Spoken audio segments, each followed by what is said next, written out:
So ano po yung dahilan kung bakit hindi dinala yung inyong anak sa amin ngayon sa center?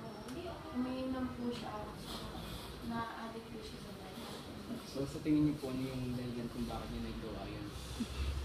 Na-influensyahan po siguro yung mga kaibigan. Kailan po siya nagsimula na gumamit ng drugs? Tagal-tagal na rin. Kailan niyo lang rin po malaman?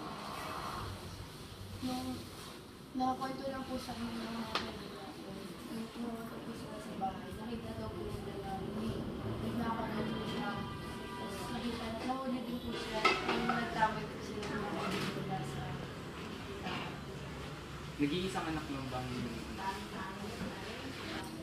Sa sitwasyon po na pagpunit po namin, kulang siya sa pagmamahal at saka sa atensyon sa bahay. Kaya siguro, hinanap niya ito sa mga kaibigan niya, sa drugs, sa alak.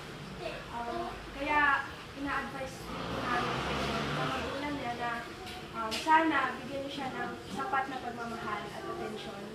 At ina-advise din po namin na dahil malala na po yung sitwasyon niya, sa tingin po namin, dapat ay madala na siya sa rehabilitation center. Tama.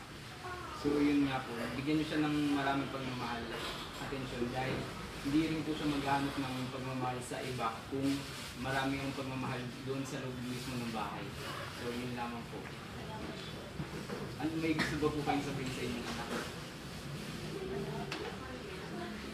Taray.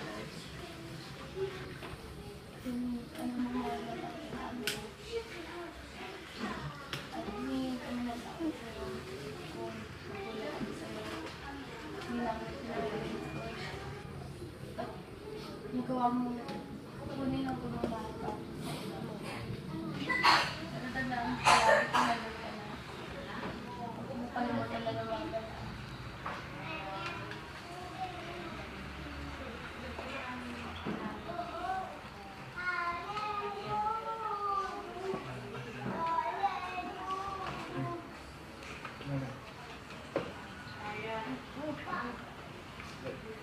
Salamat po. Maraming salamat sa inyo.